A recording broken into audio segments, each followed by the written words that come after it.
Sancho to score. No mistakes this time. That is a rocket. Royce and another fantastic goal by Marco Reus. Haaland's volley is beautiful beyond compare. Jetzt kommt das Wunder von Dortmund. Foulspiel von Inzo an Götze. Needs to lay it off. We're going to shot away. Oh, what a goal!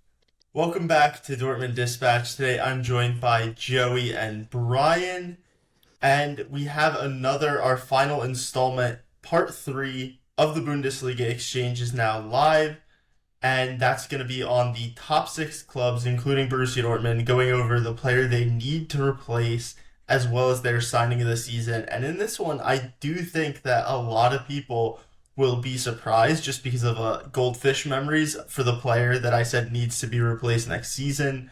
And also make sure you follow the Bundesliga Dispatch account for all of our hosts and editors writing content, as well as all of our audio and visual content as well. But we had a great match to talk about. A 4-0 win.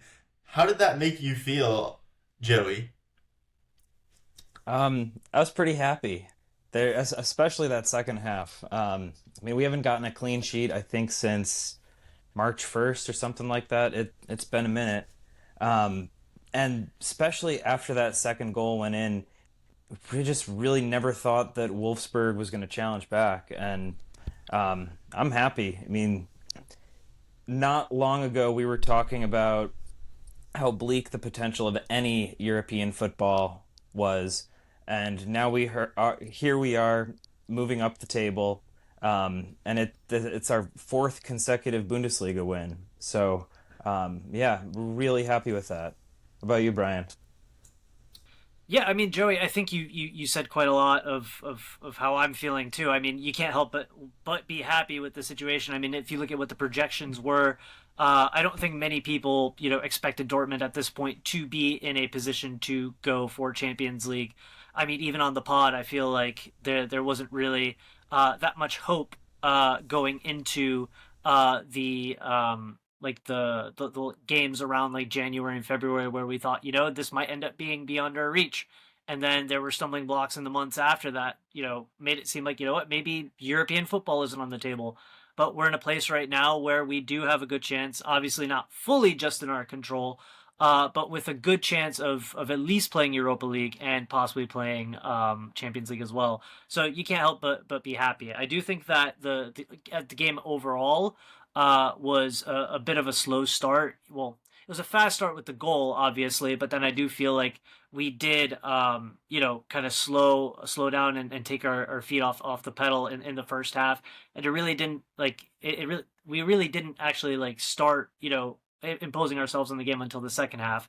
But we'll obviously get a little bit more into that in a moment. But yeah, overall, you can't help but be happy with where we're at. Yeah, I think I was the last person to kind of still say, Dortmund had a really good chance at Champions League.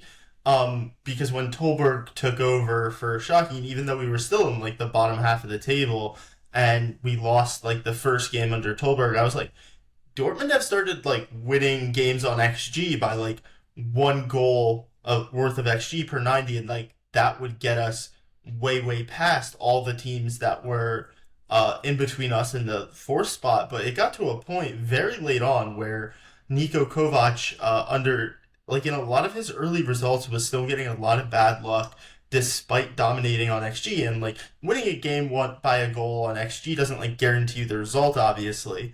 But it gives you, an odds where, you should be picking up points at just a much higher rate than all the teams around you. And that's finally kicked into gear in the last month or so.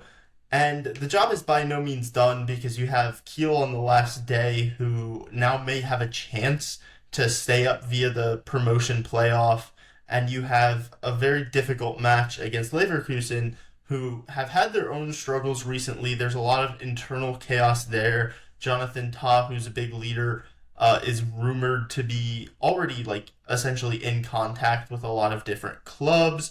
You have the underlying rumor that I haven't really seen a ton of lately, but given where Real Madrid is right now, I think Carlo Ancelotti is going to be gone potentially at the end of the season. And then you have Xabi Alonso linked there. You have them essentially sounding out the Real Sociedad coach. And like, there's a lot of other rumors surrounding Florian Wirtz and now Grimaldo potentially. And like, we'll talk about that on the Bundesliga Exchange because this is the Dortmund podcast. But with all that chaos happening around, like you saw, despite a 60 minutes plus without a shot this weekend, they still got a draw. And we'll get more into our Leverkusen preview, but it is very doable. And this is a dominant performance. I think like at this point we kind of know who the first 11 guys are. So I'll go back to Joey and ask, were you a little bit surprised to see Jamie Gittins get the start, and why do you think that was? So I think Ali asked me a similar question last week about Gittins, and my answer was that I was not surprised because I think that Dortmund is or Kovac collectively that is trying to get something out of Gittins right now. If he gives us a couple of really great performances, then that's a little bit more money that I think we could squeeze out of Chelsea. But right now, I'm afraid it's kind of having the opposite effect. Um, and when we're treating the games as finals, like these are must win. Got to have all 3 points, especially if we're going to challenge for Champions League. I just have to question why Gittins was chosen over Karim Adeyemi. I know Maxi Bayer was out injured, but I thought that, or I believe that Adeyemi should be the more natural presence in the attacking third. And we've seen that he can link up really well with Guirassy in a front two.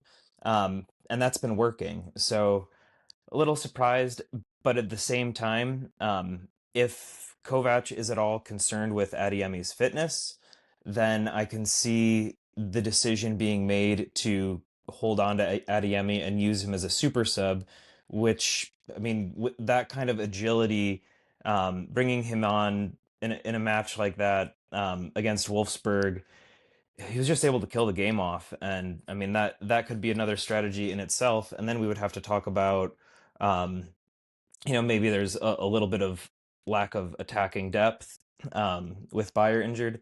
But I would say I was a little bit surprised, to loop back to the question.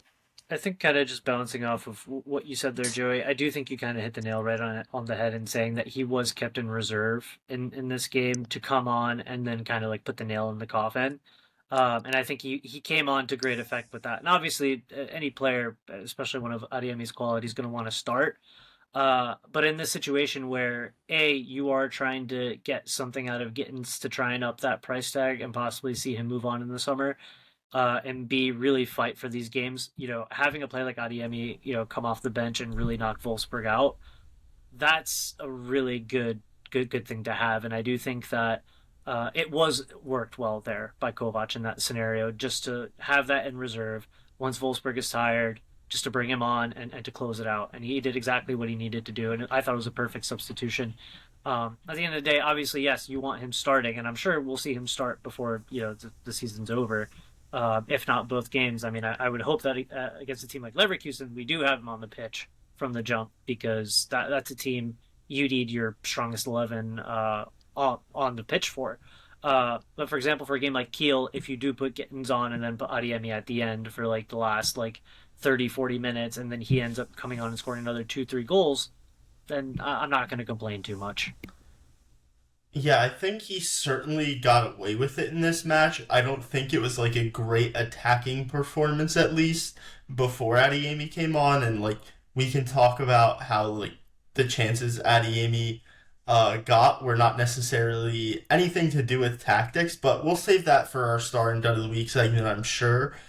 But another thing to keep in mind is the last 2 seasons, Karim Adeyemi has been right around 1,700, 1,800 minutes. This season he's roughly around 2,000 already, and so that's another thing to keep in mind. We have the Club World Cup this summer. Is he going to get a summer break? Potentially not really, if he's playing any significant time in that tournament.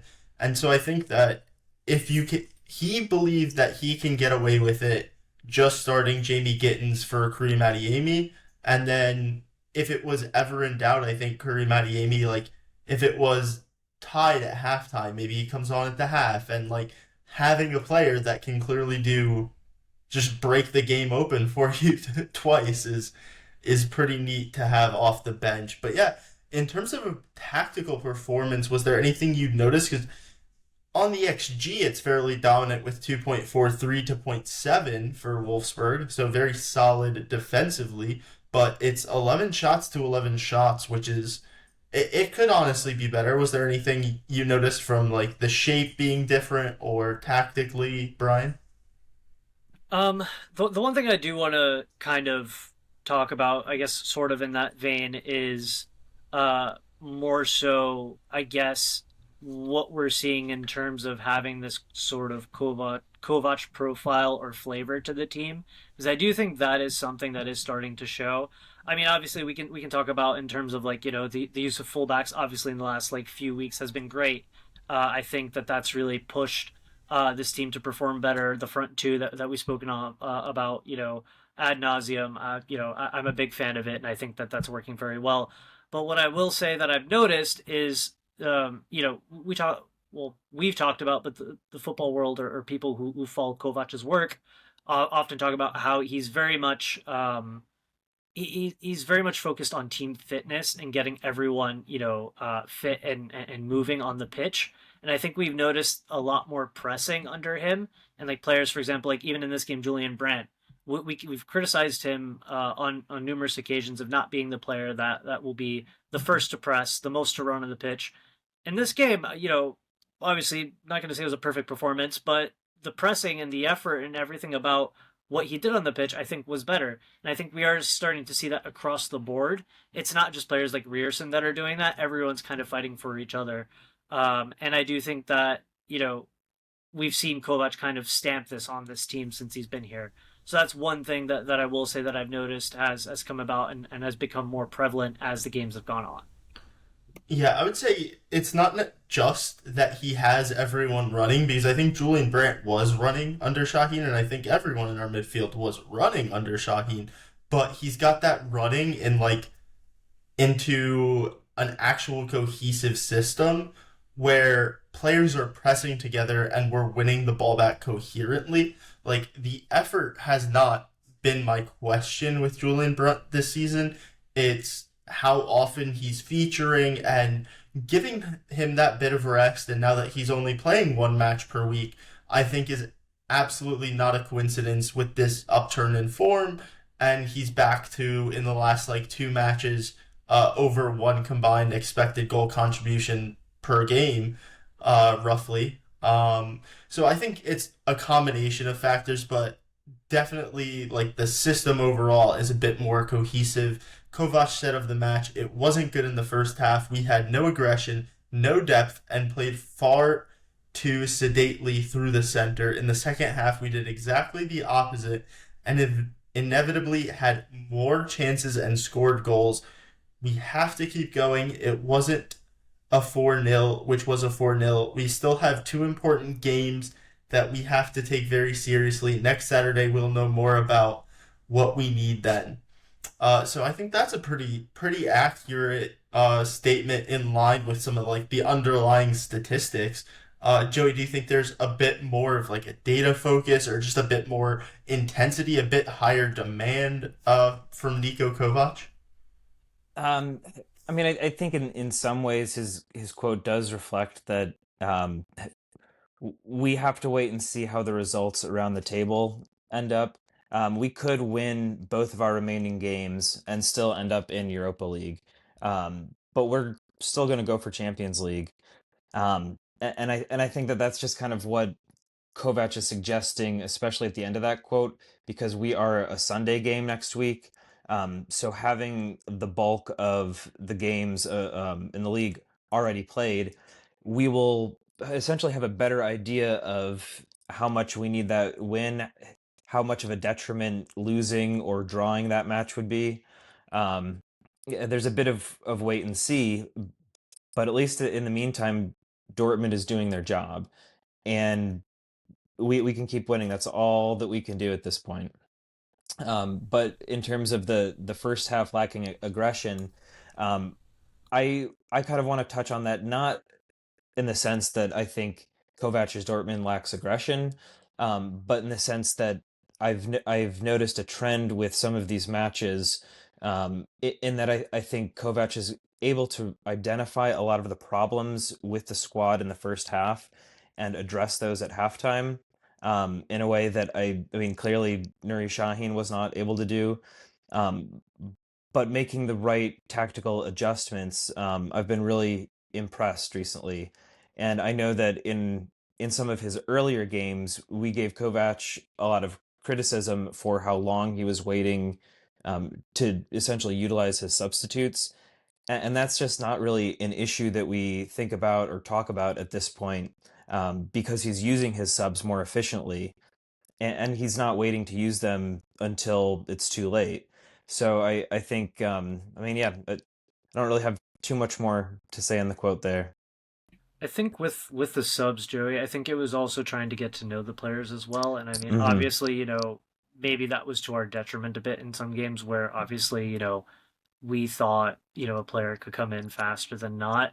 But yeah, I agree with you. I think he's definitely gotten better with that, and it's not really something that we mention as often anymore as we did in the past. But yeah, I mean, I was at Banter for this game, and me and the guys were talking about this, and one of the things that stood out to us in particular was in games where, and I want to preface this by saying that this has been something that just been talked about before, and it's been an issue for years now. In games where Dortmund doesn't feel pressure to take the lead, uh, they take their foot off the gas, and then you see them kind of recede into themselves. So take an early lead, and then you can see they allow teams to play back into the game. They allowed Wolfsburg a little bit of that in the first half, obviously, but whatever Kovac is doing, he was able to kind of like what you were saying, Joey, kind of like keep them on task, and that's what I really admire about his work so far. Is that we've been able to get a lot of these games over the line very professionally, and even if we've started to see that sort of drop off, he's able to get them back on track and do what they need to do. And I think that's very valuable to have for a team like this, who's basically obviously lost their way to a degree, and it has had those moments where they've let games slip away. Now it's more so like whether it's we've taken the lead or we have to come back into a game. There's a doggedness about this team, and I do very much like that. And I'm very glad that whatever it is that he's doing behind the scenes has kind of implemented that into our DNA a little bit. Yeah, I think that's fair to say, but let's get into a positive segment. Let's talk about the guys who displayed the quality this weekend. And Brian, I'll let you go first. Who is your star of the week? I could take who the person that's going to be your start of the week, but I won't because that's not my prerogative. I'm going to talk about Julian Rierson because I do think that once again this was a very dogged, very important performance from Rierson all over the pitch. Very defensively solid, putting in the tackles, covering his position as well as we can possibly want him to.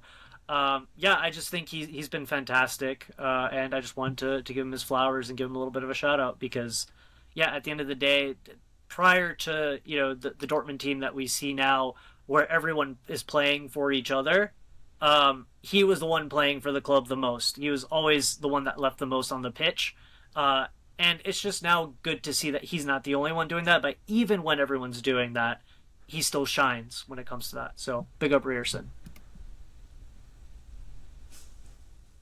And Joey, your star of the week. So again, we've talked about him a little bit already, and this guy's gotten a lot of criticism this season. But I am giving my star of the week to the other Julian, Julian Brandt. 2 assists and, the hockey assist. But I mean, couple things with Brandt. And I think I mentioned this last week. If these are the last games that we do see of Brandt, I want to enjoy them, and this is the kind of game that I enjoy watching from Julian Brandt. Also, if he is out the door this summer, then he's showing that he's worth it, or he's worth his value, I should say. But in his creative attacking presence is what I really want to focus on because that's something that has really struggled for much of this season. Um, but struggled in the sense that he's not had the same goals plus assists as prior seasons. But he's still got more than players like Serge Gnabry, Alejandro Grimaldo, Granit Xhaka, And granted, those are different player profiles, but those are pretty prolific players for their squads. And in this match in particular, Brandt had 28 touches in the final third. Stats from FBref, I think. And the only player in the squad to have more touches than him in the final third was actually Daniel Svensson. So, I mean, that's another player that Could get a shout. didn't get my star this week, but does get a shout. How many of those are corner kicks, though? With Svensson, like that I don't know. That's something to keep in mind is like open play versus when you're looking at those stats. But I just think that this match and last week too, we've really started to see not just the Julian Brandt of the past, but maybe a Julian Brandt that Niko Kovac has figured out how to use. So whether he leaves this summer or stays, I think we have to be. I think we have to give him a shot if he does stay, and if he leaves, then I think these last few performances are showing that he's worth his weight in terms of whatever money Dortmund brings in for him. Yeah, Brandt also only behind Julian Ryerson in terms of key passes in this match. So Brian definitely had another creative player, similarly a flair player. But I'm going to talk about a guy who I've been a big fan of this whole season. When I went to my one game in Dortmund, then I bought my jersey at the stadium, as I had to do, to burn a hole in my pocket. I put this guy's name on the back, and it's because he's amazing. I was a guy who I bought high when the stock was low, and I've been proven right. It's my victory lap. It's Karim Adeyemi. He comes off the bench, and I've talked about how some players off the bench have made me. I have always been one that said, oh, just keep in mind, when it's off the bench, the stats might be worth less, the performances might be worth less, maybe they can't start. After seeing Gio Reyna try and start time and time again this season and last season, and when I've seen Chukwuemeka not start and get some plaudits, I'm like, it's off the bench. I don't want to I've been tricked before. When a real, true, world-class player comes off the bench, this is what they do. I literally gasped at that first goal where he nutmegs Vavro, who's the last man, and then scored. What was that? I was gasping for 2 minutes. I might have had to been resuscitated. I don't know. The second goal, he just does it again. He just dribbles through 4 players. There's probably a touch there where he doesn't really mean to do it, how it ends up working out. But because of his awareness of the players around him and his pace, he's able to just get through, and then his technique on the shots, with the fresh legs, knowing he has the time and space that he's created, it's world class. I don't know what else to say. He's gonna also crack right around 2,000 minutes for the first time in his Dortmund career, which is a big milestone for me in terms of him being a true starter who's been readily available this season, despite his one injury in the first half. But yeah, he's my star of the week for sure. But let's get into the negatives. Brian, you went first, so I'll go to Joey for his dud of the week. I feel like this might be the obvious one, but it's Jamie Giddens. He just looks like he's got one foot out the door, and at this point, I'm just kind of the mind of keep Giddens on the bench and keep telling Chelsea he's worth 80 million, and let's see what happens. And that's all I have to say on that. It's the same for me. And I'm not even going to bother changing who my dud is going to be, because I was pretty set on that too. But I will say, I think what kind of encapsulated Jamie as my dud for this week, it wasn't even necessarily his performance, because yes, it was pretty drab and he didn't really have much of an effect, but it was when Karim came on and showed you what you can have when you have a player that's on form, when you have a player that's really trying to run and put in the work, a player that's able to dribble through all those players, kind of like what Eli was already saying. When you see the difference in the level, then you're just damn, all right, it's clear that there's a gap there. And obviously, we do also have to, once again, keep in mind these aren't exactly the same type of players. But what it really comes down to is that when it comes to Adeyemi in this comparison, we've seen him grow. We've seen him go from a player that could possibly dribble through a bunch of players, but then makes the wrong decision in the final third, to a player who's actually being clinical, finishing his chances properly, making the right decisions, and being aware, which is something that we didn't necessarily see from him in the past. So I do want to give him his flowers there too, with that. But then you look at a player like Gittins, who is kind of like I use this term very loosely because I don't think he's exactly a one-trick pony, but he does have that sort of Robin cut in, but he's just not as efficient with it. So I mean, like, yeah, like I think he's still a talented player. I do think that there's room for him to grow and add to his arsenal and develop. But I do think he has to be the dud, especially when you compare him to the player that came on after him to replace him. To see like just that disparity on its own makes it enough for him to be the dud, in my opinion.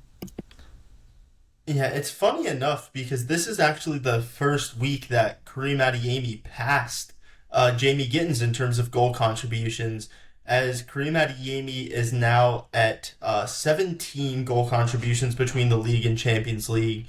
Gittins is at 15, but in terms of the expected output, in terms of how they're getting their goals, that's where the gap is.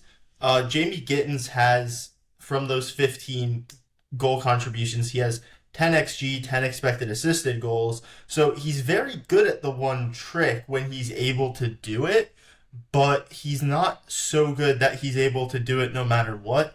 And what you're seeing with Kareem Adeyemi is he can do the dribble, cut inside, and shoot, but he also is able to do, which I think Gittins is able to get to the spot. It's just he's not as willing to cross with his weak foot when he goes to the byline, and he doesn't necessarily do it enough. Like, I think he has all the talent in the world to do it. He just doesn't yet. And Kareem Adeyemi, you see, he can also, especially against Barcelona, you saw this, he gets to the byline time and time again, or he cuts in and plays that ball in behind, just in between defenders. And that's why, like, his expected goal contributions are over 4 higher. So, like, he is overperforming his expected goals, mainly coming in the Champions League in that one match against Celtic. But he's able to create chances much more consistently because he has that dual threat where you have to play him safer and give him that space to cut inside because he can go to the outside and does so to deadly effect quite often. So I think that's a gap there. I'm going to take my usual roundabout answer for a dud of the week when we have such a good week, and I'm going to go with the entire back line for the second team because they conceded 4 goals, and Ostrazinski, the goalie, was actually pretty impressive in the highlights I watched. He had like 3 or 4 really good saves and a couple other easier ones. 2 of the goals were penalties, so that's not good. Shouldn't be conceding those. Almugera Kabar, who our listeners will be... He's the only player in this back line our listeners really care about. Lost his man for one of the first goals. And you really got to be better at that level. He is so young, though, that it's whatever. There's a lot of other guys here that we could talk about that performed a lot worse. But yeah, that'll be my dud of the week. And now we will preview Bayer Leverkusen versus Borussia Dortmund. And Brian, do you want to start off by talking about what we can expect from Bayer Leverkusen? I mean, it's kind of tough just because the reality is, I mean, after today, the title race is over. So I do think that this is a team that, won't have the same drive that they would have perhaps if like they still had a chance at something this season to kind of be a threat to, kind of trouble Dortmund in this game. But on the flip side, it is still Leverkusen. This is a team that is packed with talent. Florian Wirtz, scored today, I believe it was, as well. So I mean, like he's clearly like in form. He'll always be a threat. Grimaldo is a player that Joey mentioned earlier, also a player that you need to watch out for. I mean, the team in itself like is packed with talent, and Leverkusen time is a real thing. So even if we are leading in like the 70th minute by 2 goals, it's not going to be something that's going to give me comfort per se. But I will say though that I do think that Dortmund will pull off the win here. I do think that they will have obviously more to play for, and considering how we've been playing under Niko Kovac and kind of like what we've said in kind of like our overall review of his work so far in this pod, in this episode, I think that he has what it takes to motivate them, even if like at halftime we're in a place where it's not looking ideal to kind of push through and really come out and get the win. So yeah, I think this is going to be a tough game still. But it's not going to be as tough as it would have been if Leverkusen obviously still had something to play for. So, yeah, I'm going to say win. And I'll give my prediction right now, too. I'm actually going to say it's going to be a 3-1 win with us possibly going 1-0 down at the half. That'd be a big second half. I would not mind seeing that. Joey, what do you expect from this match? I mean, I think Brian touched on a lot. I think there are definitely some question marks about this match because the title race is over. I mean, we could get a slightly dejected Leverkusen side because they didn't win any title this year after getting the double last year. And we could see some youth players on the pitch too, getting a few minutes. But I do think that even if they do stack the squad with younger guys to start, we're still going to see some of these others like Florian Wirtz come in the second half, and Leverkusen is always a dangerous threat late in the game. And we even saw that today when they got the draw against Freiburg when they were down 2-0 at the 80th minute. And we know Dortmund is no stranger to dropping a lead like that at the end. But I am optimistic. I think when we look at Dortmund's form over the last several weeks, especially in the last 5 or 6 matches, I think that Dortmund's current form is the best in the league, next to, or tied, I believe, with Werder Bremen in terms of total points taken in the last 6 games. So it's really, I've been getting some interim Terzic vibes from that season where we kind of went on that late run of really good form. Yep. Caught Frankfurt and qualified for Champions League on the final match day and then won the cup. And obviously we're not winning the cup, but it does have some kind of similar vibes. Like Dortmund's figured out how to play at the last possible second. So I'm not just to copy Brian, but I'm gonna also predict a 3-1 win.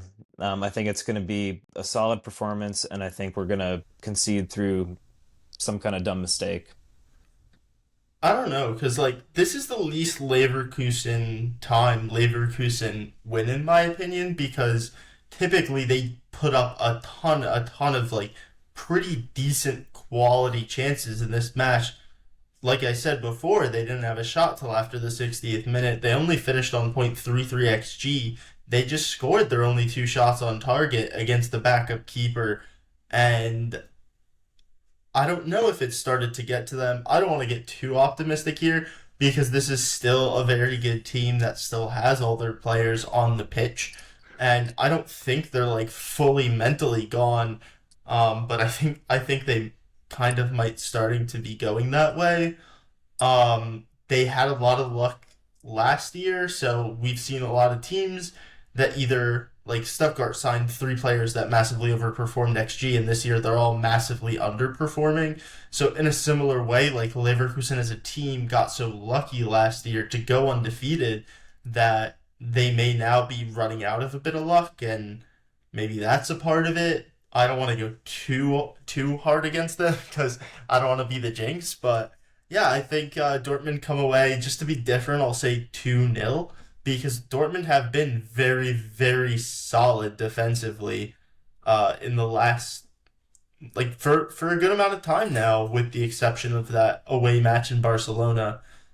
So yeah, I'm gonna go with the 2-0 Dortmund win. We'll see what happens though. I was trying to figure out if Grimaldo was on a suspension because he has 5 yellow cards, but I think one was a double yellow card. So it only counts as four towards his suspension. I'm not 100% on that. Um, but regardless, this will be a difficult match for Borussia Dortmund. And let's get into our other news. So let's start off with a Nicolas Sula interview on his own form and struggles at Borussia Dortmund. It's been pretty turbulent here since I arrived in Dortmund, I have to say, but there have been highs too. Excuse me. People always talk about the lows, which is fine because personally I had hoped for more in certain phases, and I'm sure the club did too. I still know what I'm capable of, but I'm still a player, always have been, who needs a bit of trust, who needs to feel that people believe in me, and sometimes things like this happen because someone else is out and you have to wait for your chance, as has been the case recently, and it's always up to you to make to oh my god, I lost it. This is a long quote, I'm sorry. And it's always up to you. No, wait. It's I think this might be on producer Brian. I'm gonna be honest. It's always up to you what you. Oh no, it's all me. It's always up to you what you make of that opportunity. I'm very, very happy right now, and that things are going well in that way, and that I can play my part in helping us win games. I think that whoever wrote the quote, not Brian, missed a comma in there, and that kind of threw me off, so I'm sorry about that. But if I didn't butcher that quote too badly, can one of you please tell me about how you feel about Nicolas Sula relating his struggles? Sure. I think Nicolas Sula, just like we just like that quote exemplified, has not really lived up to the expectations when he came here from Bayern. That being said, he's still given us a lot of good performances over the last few years, and has been riding the bench a lot this year, and has now stepped up when he's gotten the opportunity. I think Sula has been a really important part of the back line in the last few weeks, and yeah, he did have to wait for his opportunity, and he's taking it. And he's taking it in stride, and he's playing really well. And we couldn't be happier to see that. And other players in the squad have had those opportunities and haven't seized them. We even saw Gio Reyna get a few starts not that long ago, and he just didn't look good. So for Sula to be, it's a very self-aware quote, I think, which shows a lot of maturity. But whether he stays or leaves, I'm really happy with the way Sula is playing right now. And I think he deserves a little bit of credit for that. Yeah, I think Joey honestly kind of said most of what I was going to say. I think it's a very candid, look at, and kind of take on his time at Dortmund. And I do think that it's very much kind of like what it says there. The club, both him and the club, expected a lot more of him signing. And the fact that it hasn't gone his way, at the club's way, it's been, kind of out of his hands to a degree with all the injuries. There's been fitness issues to a degree, but obviously, he's done a lot of work to fix that. We've seen him come back extremely fit for different, preseasons and stuff like that. And coming into this year, we really thought that, especially from his performances, during preseason and all of that he'd, come in and start playing a more prominent role. And initially he did. He was a starter in the beginning of the season. But of course he did pick up that injury. I forget whether this was October or November, and it did keep him out until the second half of the season. So, at the end of the day, there's a lot of things that weren't necessarily in his hands or something that he could control. But I do think he's taking a good stance towards it now that he does have the chance to be part of the team and do what he needs to do and play more minutes. I think he's doing a really good job of it. And I've been very proud and happy to see what he's been able to achieve since he's come back into the lineup. I've always said that, I would have loved to see the partnership of Schlotterbeck and Sula really thrive and really kind of develop as the core of Dortmund's central defense. But I'm happy to see him flourish alongside Anton right now, too. And obviously, when Schlotterbeck comes back, he's obviously going to be a shoo-in because there's no other way around that. He is our best defender. But this does give me hope that if Dortmund somehow do manage to keep him moving forward into the next season, and kind of like restructure that deal to make it more affordable for the club and more like understandable for him in terms of it being more performance based or something like that and on lower wages, I think we could still see the best of him moving forward in the time and in the games to come. Yeah, absolutely. To me, with Nicolas Sula, when he is criticized most is typically when he's on the bench, and it's nothing to do with his play. It's literally just like, he's fat, he's fat, he's fat. I don't know. He looks in really good shape to me, and I'm pretty sure anyone who's said anything along those lines would not be saying that to Nicolas Sula if they were in a room without cameras, because they would be fearing for their lives. Like, the guy is massive. Ridiculous. He is a unit. His ability to run and move at that size is genuinely incredible. It's one of the reasons I like to watch sports, because you get these people that are just like freaks in the best way. Because they can just, like, he moves like not like a ballerina, but he moves pretty close to a ballerina for someone that size. But let's get into our next story. Per RN BVB, Gregor Kobel is likely to remain at Dortmund, but European competition or lack thereof could change this. How do you guys feel? I mean, I obviously don't want, Greg to leave. I think that, he has been a stalwart for us, and I do think that, yes, maybe he's had kind of a slip-off in this season to a degree. And I feel like I'm going to sound like a broken record for saying this, because I feel like I've said this a million times on this pod. But just because he's had that slip-off, I don't think it's necessarily all been his fault. I think a lot of the defensive errors that we've had have also been because of defensive instability. We just talked about a player like Nicolas Sula who has been able to feature consistently.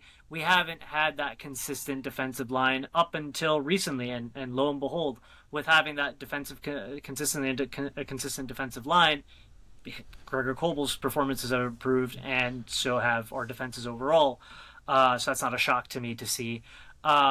I think that he also very much relates to the club, so I wouldn't see him as the first player for Dortmund to look to get rid of or to sell or anything like that. So if it's not him pushing for a move, then I obviously say keep him. And I'm gonna come out and say this because I still think, even though we put 4 past him in this game against Wolfsburg, I still think Kamil Grabara is a good option if Greg does end up going. So him, Buka, any Polish keeper. Let me just put that out there. I mean, after this match, Grabara's stats are going to be pretty bad, I think. But at the end of the day, I still think he is a quality keeper, and I also don't think that the goals that we saw were also 100% on him. I think his defense very much let him down. Like, for a team to allow Karim to dribble through them like he did, obviously that's partially Karim's brilliance, but also partially, that defense is suspect. So, I don't put all the blame on him, and I do still think he's a quality keeper. Yeah, absolutely. I don't think he's terrible by any stretch of the imagination. My shot would be Jean Garcia, same as the how to fix. I just think there's better value signings than a guy who moved last summer. Although Garcia, I think, does have 3 years left on his deal, which isn't the best, but he's playing for a team that's in the relegation battle in Spain. I think that, selling Gregor Kobel comes down to whether or not Gregor Kobel wants to leave and how much money we're offered. And if we're in the Champions League, that would bump up my Gregor Kobel fee, because I think this down year is a bit of an anomaly, and it's a bit of the kind of chaos that has gone on around him in the team, especially under Shaheen. I think he's been right around XG since Shaheen left, but obviously minus 2.5 by post-shot XG in terms of his goals conceded, which isn't great and could very much end up being the difference between us and a Champions League spot. But overall, I think he's still a very good player, and I think that next year he's more than likely, under a functioning coach and a better team, to return to the form we saw last year, or even go one better, because last year was really his breakout season, and he could just take another step up. I don't know. Joey, what do you think? I mean, I think the number of reasonable offers that come in for Kobel, I believe will be contingent on what level of European competition we're in next season. If we are not in Champions League, then I think that it's going to be much easier to entice Kobel to leave. And I think a lot of teams are going to take note of that, seeing a really talented keeper and thinking, hey, we have Champions League football, come play for us. But at the same time, I would really not like to see Kobo leave. I don't I don't really like a lot of turnover in the goalkeeping position. I like to see somebody there for several years and somebody who can really grow into the team. And despite some of his faults this season, I mean, Kobel is a really great shot stopper. And as you both kind of mentioned, with a functioning defense and a competent coach, I think that we are starting to see more of the best of Gregor Kobel. And I mean, I could see Kobel staying for several more years beyond this season. Um, but only time will tell. If we qualify for Europa League, then I still think that there's a pretty strong case for Dortmund to make in favor of keeping Kobel. Um, and as far as who would replace him, I'm not really sure. I don't even think we've had that many strong links with other teams keepers right now. I mean, We did sign one in the winter. so I was about to mention Dion Ramage, who is expected to return to Dortmund this summer. Let's hope he doesn't headbutt any people here. We can hope.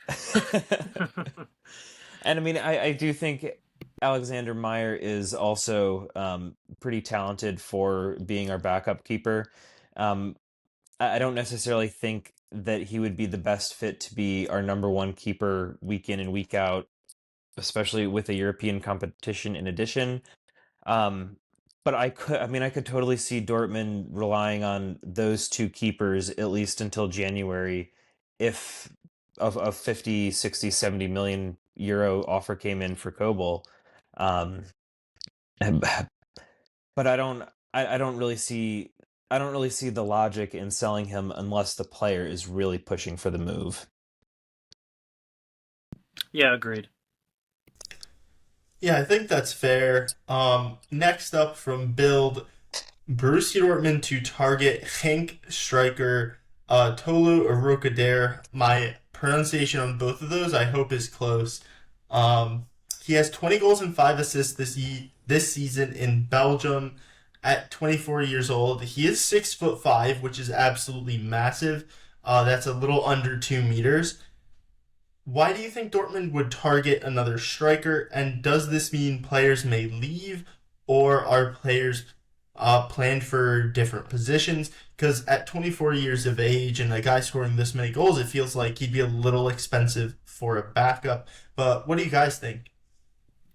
I think that, and I preface this by saying I haven't seen much of this guy. I mean, I don't know if you guys have and can speak to that guy. I've seen a Genk match, and I'm pretty sure he played because he there looks you go. familiar, but I don't really recollect anything from him. Right. But I probably would have been watching him play Bruges because not all the Belgian matches get aired Right. in the US, and Bruges has been fairly dominant.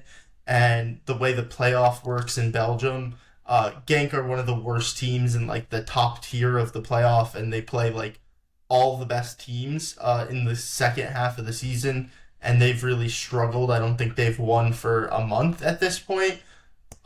In terms of the statistics, I did have a chance to look at it before this episode. His XG is actually like 27 point something in like 2,800 minutes, so he's nearly at like 1 XG per 90, little under.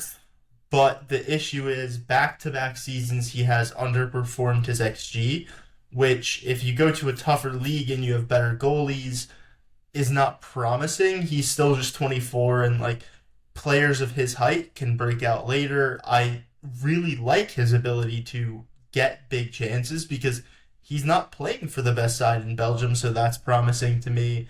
But I don't have too much to say about him. I think he's not slow for a guy at his like not just for a guy at his height. I think he has a bit of pace, has the size. But beyond that, I don't really recall too much of his game. Right. So I mean, with regards to when it comes to, I guess, like why Dortmund would be thinking about this, you have to think about a few things. I mean, obviously there's the whole Girassi situation with the release clause. I mean, he seems comfortable. I don't think he's necessarily leaving, so there is that to think about. Obviously, we also have Bayer. We have Mukoko out on loan. So for me, like, it doesn't seem like it's a replacement type thing. It really more so seems like maybe perhaps we're planning with players in a different position. We've seen Bayer, play out wide before. Now in a front two with Girassi, so maybe it's more of a depth thing as well. We are like if we do play with two strikers moving forward, we have Adeyemi obviously as well, but maybe they want a little bit more depth. But I don't think it's necessarily the main thing that Dortmund should be looking into, obviously, because we do have the players to play in that front two. Or if we do, end up having, we shift back to having like more wing play again and having more of like a front three.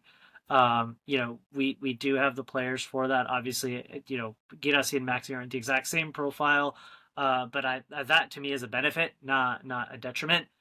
So I don't know, like at the end of the day, like it to me, it seems more so it'd be more of a depth move or a move related to possibly playing someone in a different position, because at the end of the day, I really don't see Girassi leaving. Like I said, we've already seen a lot more news come out about him being more comfortable, staying at Dortmund than not. He's the type of player that I don't think would get the same sort of treatment at another club. Obviously, no disrespect to him. Obviously, fantastic goal scorer, but we've like almost like kind of like tailored our plays at times to having him on the pitch, and he is our main man. So and with the fans and everything and the atmosphere in the stadium, especially if we do have European football, I don't see a reason for like why he would need to leave. So yeah, like I said, long story short, it's either depth or shifting people around. Yeah, and I don't think I've too much to add to that either. I mean, I know the rumor is from Build, so I would take it with a grain of salt. But I mean, again, depth. Girassi is 29. I think he's 29.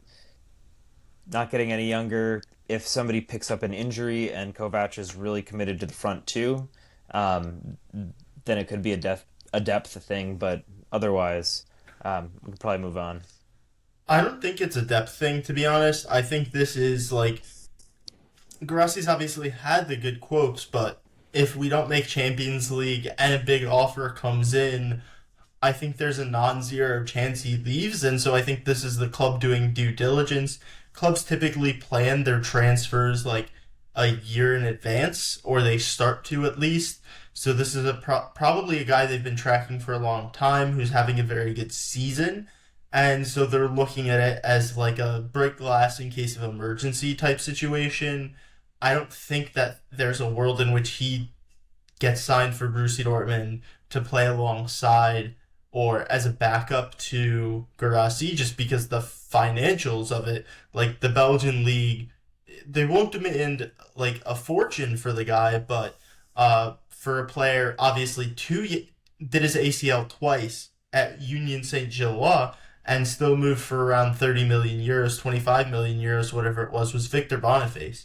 And this isn't a guy who I believe has multiple ACL surgeries and is scoring also at a pretty good rate in that same league.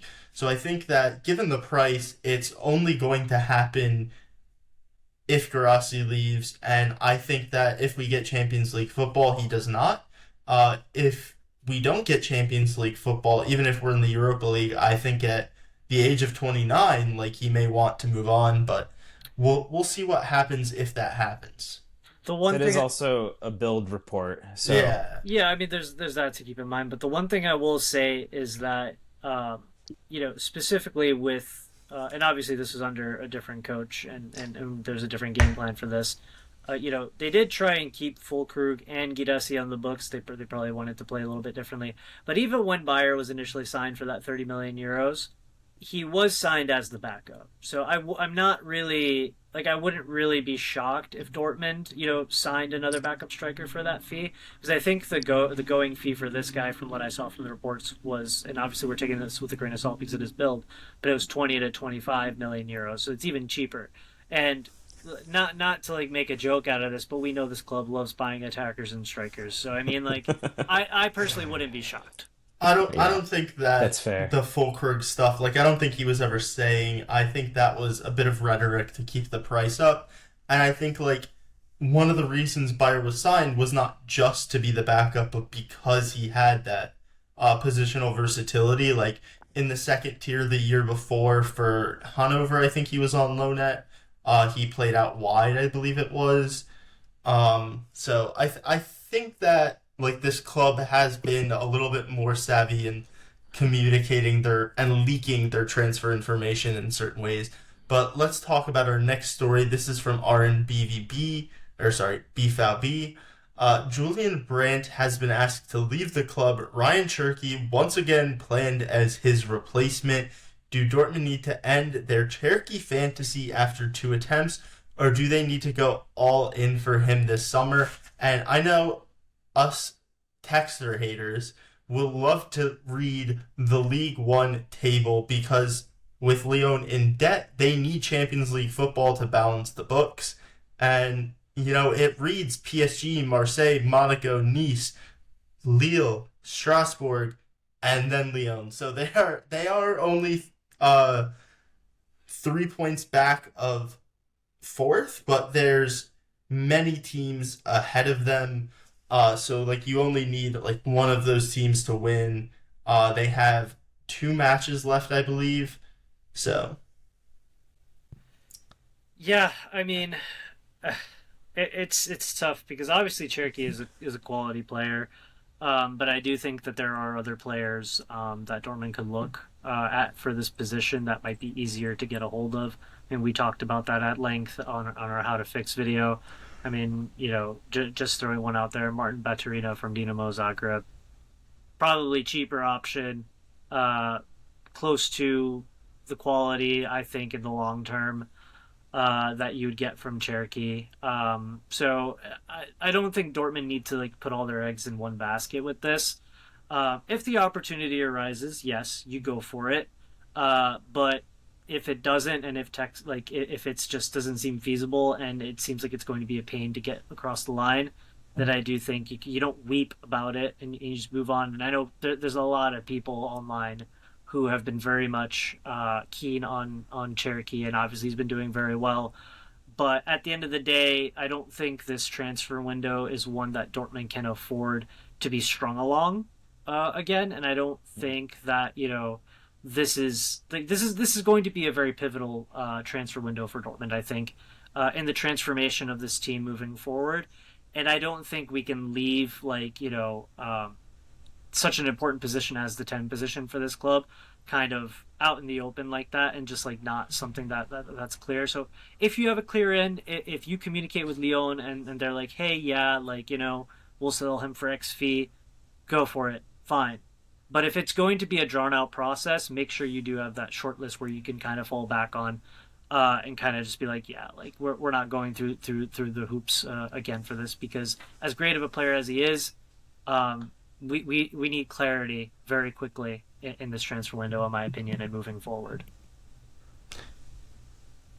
I completely agree. I do think Cherky's a great player, but I think Dortmund should, essentially stop the pursuit.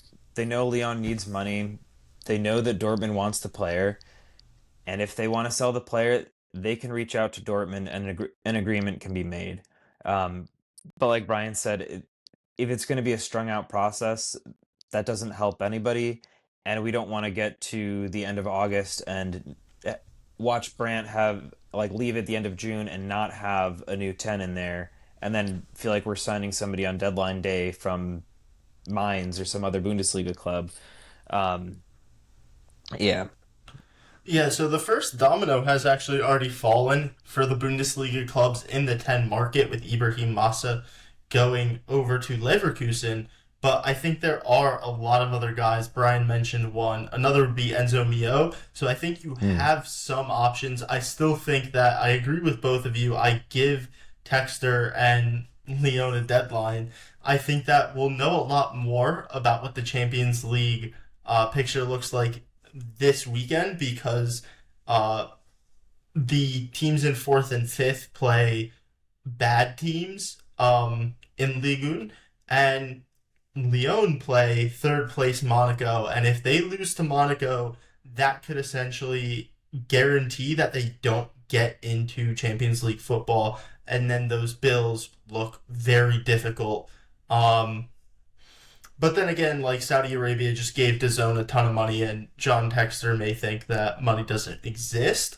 For me, it does whenever I pay groceries. So we're obviously in very different situations, and maybe he'll figure something out from there. But yeah, I think you give it that deadline. Like, if the Club World Cup is over and Cherky hasn't signed on the dotted line, I think that you move on and you go for someone else expeditiously. I gave my option as Mio, but I'm not opposed to Baturina either. I think there's a decent amount of guys out there that can play the number 10 position.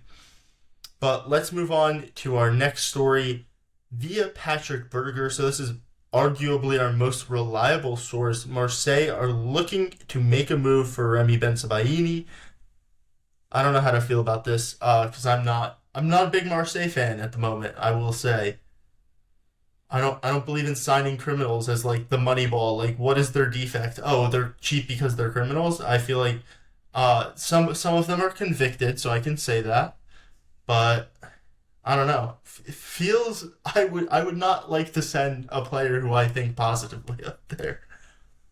Yeah, that was. Oh, sorry. Go ahead, Joey.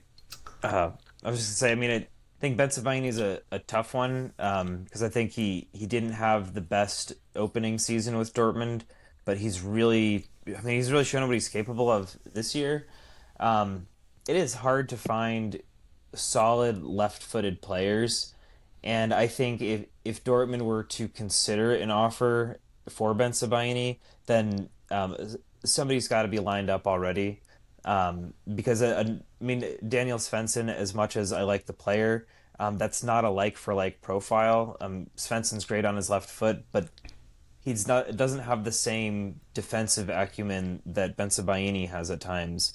And I think that the I would be sorry to see Bensebaini go if we don't have somebody ready to step in as a better left back, I should say. And I Yeah, like Bense. yeah, no, and same. And I think like this season, I mean, we've talked about this at length as well. Like he's definitely turned it around and become an important player. And he's really shown his positive qualities in this season. And I mean, the other thing that we can talk about is his versatility, right? Without having Schlotterbeck, to play for us right now, he's slotted in into that, back three, and he's done quite well, I would say.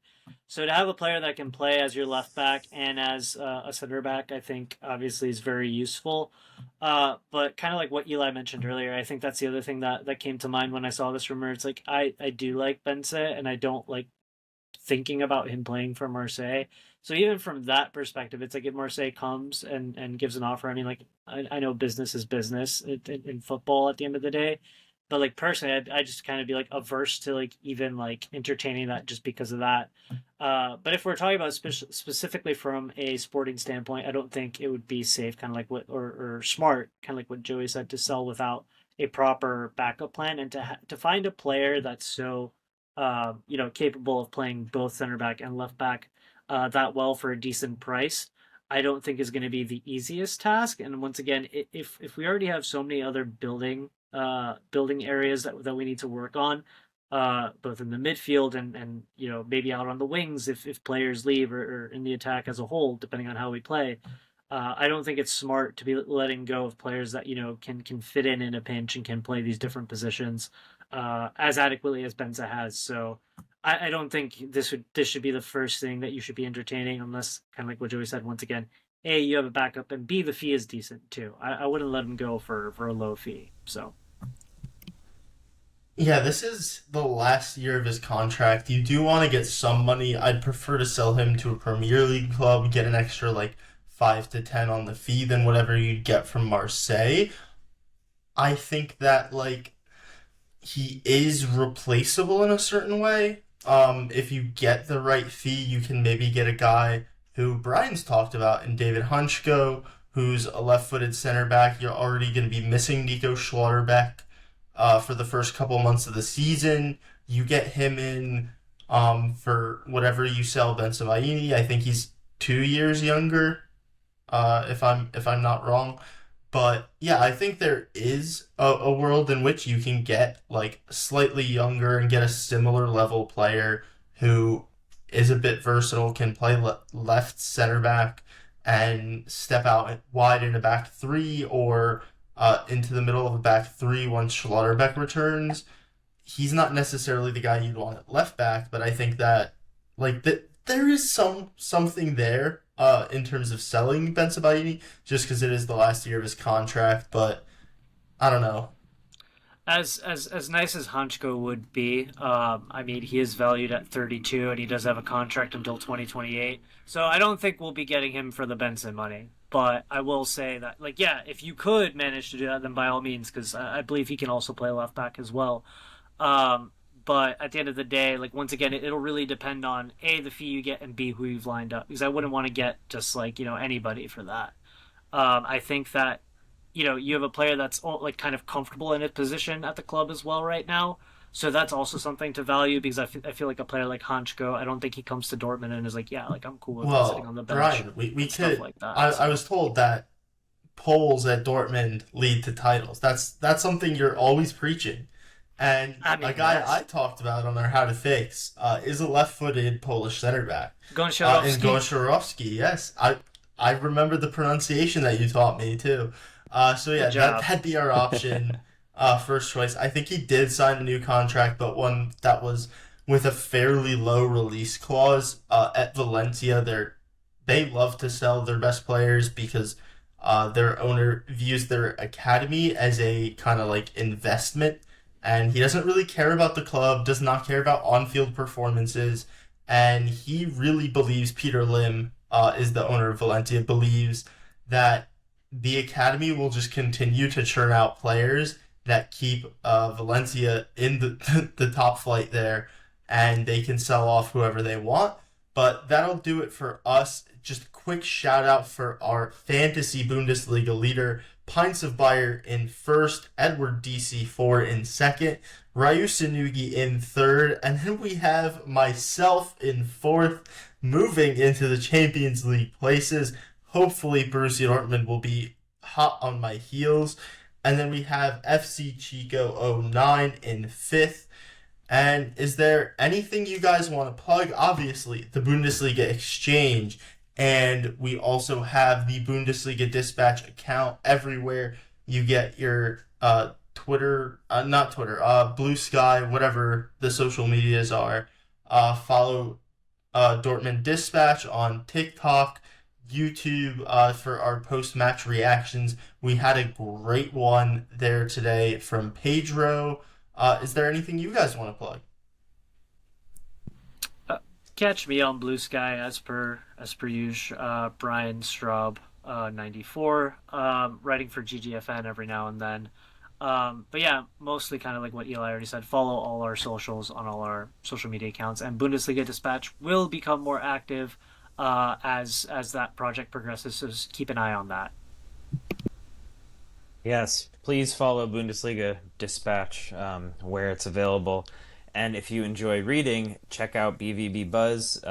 Bunch of written work up there and more articles coming out daily. Also, Pedro's articles too, so stay tuned. And we've got some great new writers with more awesome content coming your way. Yeah, well, thank you guys for joining me, and have a good one. Jadon Sancho to score. No mistakes this time. That is a rocket. Royce, and another fantastic goal by Marco Royce. Royce. Haaland's volley is beautiful beyond Jetzt compare. kommt das Wunder von Dortmund. Foulspiel von Inso an Götze. Needs to lay it off. We're going to shot away. Oh, what a goal!